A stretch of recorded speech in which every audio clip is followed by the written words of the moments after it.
नमस्कार. मी किलचे विजयकुमार दगडूआप्पा, सहशिक्षक, ईश्वर माध्यमिक विद्यालय सावरगाव थोट, तालुका अहमदपूर, जिल्हा लातूर.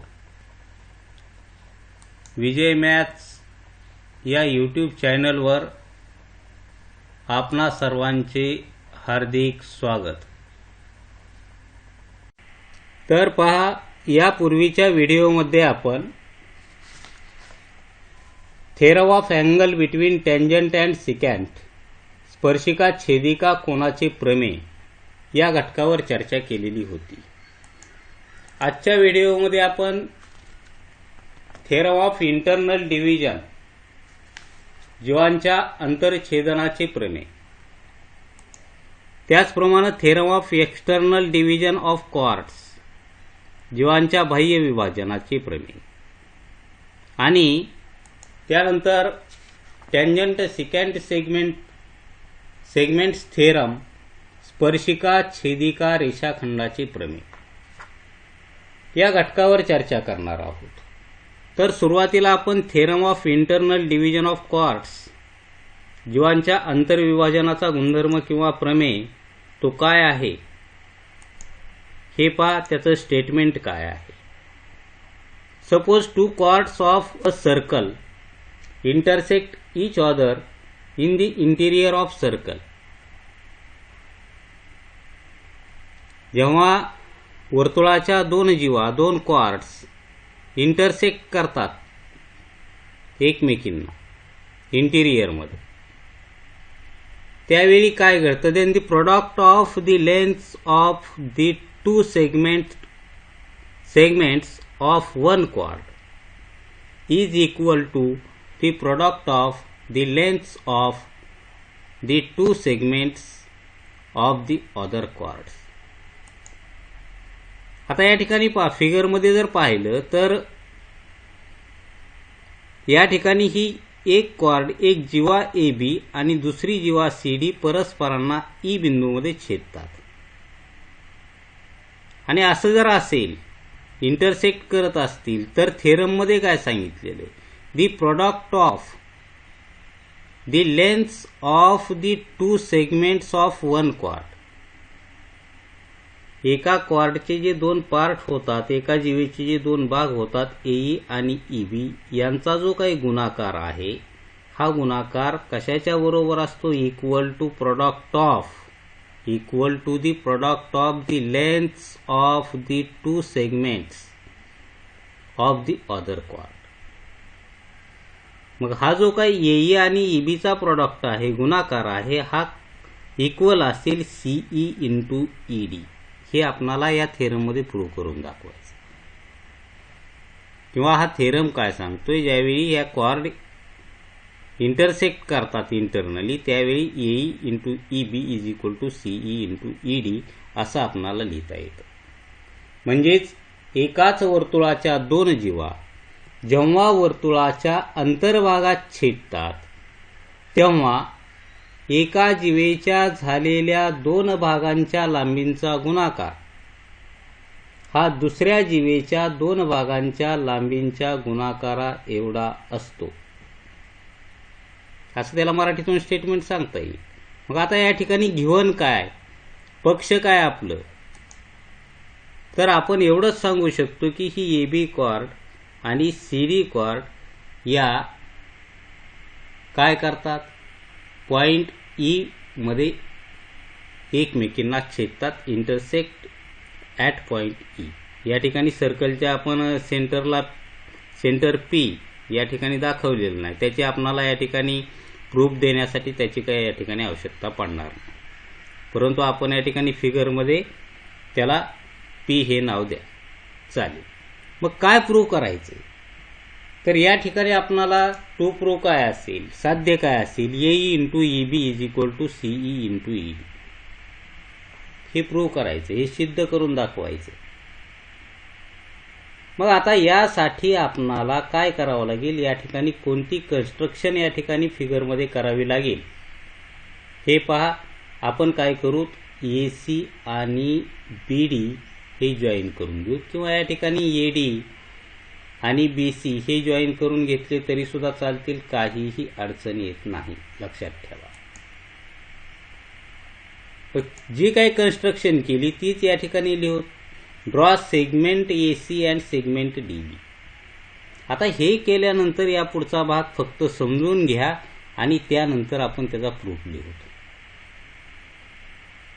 आता या ठिकाणी AC आणि BD हे ड्रॉ केल्यामुळे जे काही दोन ट्रँगल ACE आणि DEB हे जे काही दोन ट्रँगल या ठिकाणी फॉर्म झाले किंवा दोन त्रिकोण मिळाले, हे दोन त्रिकोण सिमिलर असतील का, समरूप असतील काय. मग हे जर आपण सिमिलर दाखवले तर त्यांच्या करस्पॉन्डिंग साईडचे रेशिओ आपणाला इक्वल दाखवता येतील. मग तोच प्रयत्न या ठिकाणी करायचा आहे आता आपणाला. पहा, या ठिकाणी AEC या ट्रँगलमध्ये E अँगल आणि BED या ट्रँगलमध्ये E अँगल हे अपोजिट अँगल आहेत, हे कॉन्ग्रुएंट असतील, एकरूप असतील. त्याच पद्धतीनं अँगल A हा अँगल DC कॉन्ग्रुएंट असेल का, कारण angles inscribed in same arc, एकाच कंसातील आंतरलिखित कोन. त्याच पद्धतीनं अँगल C हा अँगल BC कॉन्ग्रुएंट असला पाहिजे. म्हणजे या ठिकाणी by AA test these two triangles are similar, होतील सिमिलर हे दोन ट्रँगल. मग तेच या ठिकाणी आपण लिहू प्रूफमध्ये. In triangle CAE and triangle BDE. आता या ठिकाणी आपण A चा करस्पॉन्डिंग व्हर्टेक्स D आहे हे लक्षात ठेवा, B चा करस्पॉन्डिंग व्हर्टेक्स C आहे किंवा C चा B आहे आणि E चा E आहे.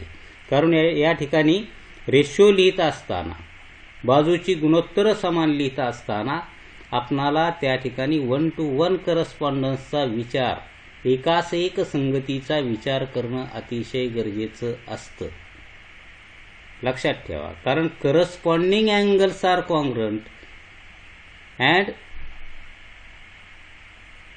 ratios of or corresponding sides are in proportion. Corresponding हा शब्द अतिशय महत्त्वाचा आहे या ठिकाणी. म्हणून या ठिकाणी आपण जे काही ट्रँगलचेच या ठिकाणी आपण ट्रँगल CAE असं का लिहिलंय, तर या ठिकाणी करस्पॉन्डिंग व्हर्टेक्स या ठिकाणीच आपण लिहिलेले आहेत आणि त्यानुसार आपल्याला पुढे रेशिओ लिहायला सोपं जाईल. मग आता या दोन ट्रँगलमध्ये पहा, हा अँगल या अँगलशी कॉन्ग्रुएंट असेल, अपोजिट अँगल असेल. A अँगल हा D अँगलशी कॉन्ग्रुएंट असेल का असेल, तर या ठिकाणी angles inscribed in same arc, एकाच आर्कमध्ये ते इन्स्क्राइब्ड झालेले आहेत, एकाच कंसातील आंतरलिखित कोन. मग या ठिकाणी फक्त हेच जे दाखवलेले अँगल्स आहेत हेच या ठिकाणी कॉन्ग्रुएंट दाखवू आपण. अँगल ACE हा ACE अँगल कॉन्ग्रुएंट आहे, एकरूप आहे अँगल DEB. त्याच पद्धतीनं angle CAE congruent angle BDE, angle inscribed in the same arc आणि हे opposite angles. Therefore these two triangles, triangle CAE similar triangle BDE by AA test. आणि हे जर दोन ट्रँगल सिमिलर असतील तर त्यांच्या करस्पॉन्डिंग साईडचे रेशिओ इक्वल असले पाहिजेत. म्हणून आपण लिहिलं की AE upon DE is equal to CE upon BE. आणि आपणाला काय प्रूव्ह करायचं, AE into EB is equal to CE into ED. आता याचं जर आपण क्रॉस मल्टिप्लिकेशन घेतलं तर आपणाला असं लिहिता येईल की AE इंटू EB, या ठिकाणी BEच्या ऐवजी EB ला काय अडचण येणार नाही, आणि CE into DE or ED. तर अशा पद्धतीनं आपण या ठिकाणी theorem of internal division of chords हे प्रूव्ह करून दाखवू शकतो. या ठिकाणी फक्त एकच लक्षात ठेवा, दोन ट्रँगल आपल्याला सिमिलर दाखवावे लागतील आणि सिमिलर दाखवून त्यांच्या करस्पॉन्डिंग साईडचे रेशिओ फक्त इक्वल लिहा. बरोबर आपल्याला जे काही सिद्ध करावायचं आहे, जे काही प्रूव्ह करावायचं आहे ते स्टेटमेंट मिळून जाईल. परंतु एक्झाम्पल सोडवत असताना आपणाला हे स्टेटमेंट्स लिहिता येणं गरजेचं आहे आणि त्याला कारणही देता येणं गरजेचं आहे. प्रत्येक वेळी आपण काही प्रूफ देत बसणार नाही. एक्झाम्पल सोडवत असताना हे स्टेटमेंट आपण किंवा हा थेरम डायरेक्टली त्या ठिकाणी आपण यूज करणार आहोत. आता त्यानंतर सेकंड थेरममध्ये काय आहे, theorem of external division of chords, जीवांच्या बाह्य विभाजनाचे प्रमेय. आता या ठिकाणी पहा, if secants containing chords AB and CD of a circle intersect outside the circle in point E, then AE into EB is equal to CE into ED. म्हणजे या ठिकाणी काय म्हणता येईल की AB आणि CD या ज्या काही जीवा आहेत या ठिकाणी फिगर पाहू वाटलं तर, ही AB जीवा आणि CD जीवा क्वार्ट्स, परंतु या ठिकाणी काय म्हणलेलं आहे, सिकॅड्स कंटेनिंग क्वार्ट्स म्हणजे जीवांना सामावणाऱ्या छेदिका ज्यावेळी त्या वर्तुळाच्या बाह्य भागात छेदतात, intersect outside the circle in point E, then या ठिकाणी पहा AE into BE is equal to CE into DE or ED. बऱ्याच वेळा या ठिकाणी हे जे काही इक्वेशन आहे हे लिहिण्यामध्ये पूर्वीच्या थेरममध्ये जसं आहे तसं विद्यार्थी लिहिण्याचा प्रयत्न करतात.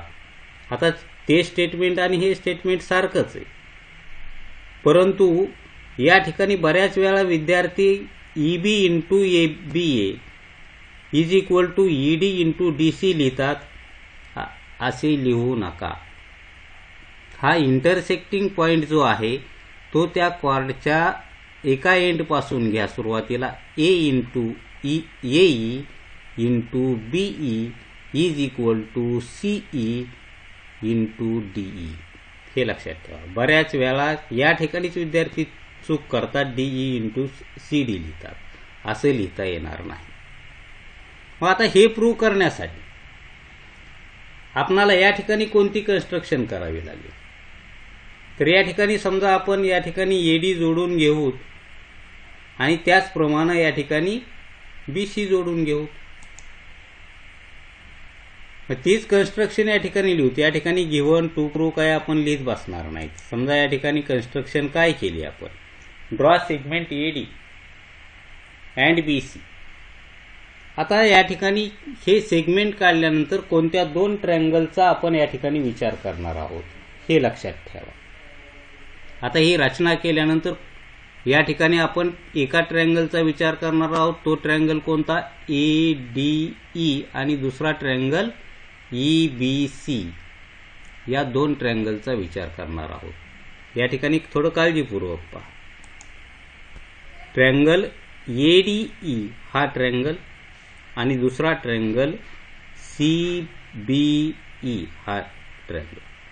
आता या दोन ट्रायंगलमध्ये काय घडेल, E हा अँगल कॉमन अँगल असेल, त्यानंतर angle A and angle C हे कॉन्ग्रुअंट असतील का असतील, angles inscribed in same arc. म्हणून या ठिकाणी हे दोन ट्रायंगल काय होतील, कॉन्ग्रुअंट होतील. बऱ्याच वेळा अशा फिगरमध्ये कॉन्ग्रुअंट ट्रायंगल पाहण्यासाठी विद्यार्थ्यांना अडचणी वाटतात की AED हा वेगळा ट्रायंगल आणि EBC हा दुसरा ट्रायंगल आहे. या दोन ट्रायंगलचा आपण विचार करायला लागलो. मग या दोन ट्रायंगलमध्ये काय काय कॉन्ग्रुअंट आहे या ठिकाणी लिहिल्यानंतर लक्षात येईल आपल्या की आपण ADE या ट्रायंगलचा जर विचार केला तर अँगल AED हा अँगल कॉन्ग्रुअंट आहे दुसऱ्या ट्रायंगलमधल्या म्हणजे CBE या ट्रायंगलमधील कोणत्या अँगलशी कॉन्ग्रुअंट असणार आहे, अँगल BEC किंवा CEB. कॉमन अँगल आहे, सामायिक कोन आहे. त्यानंतर आपण लिहू शकतो. आता या ठिकाणी पहा, हा कोन दाखवलेला आपण स्टारनं दाखवलेला कोन हा दोन्ही ट्रायंगलमध्ये येणार आहे, AED या ट्रायंगलमध्ये आणि दुसरा ट्रायंगल EBC हा दुसरा ट्रँगल. त्याच पद्धतीनं अँगल DAE हा DAE हा अँगल आणि दुसरा अँगल कोणता म्हणावा लागेल BCE or ECB angle in same R.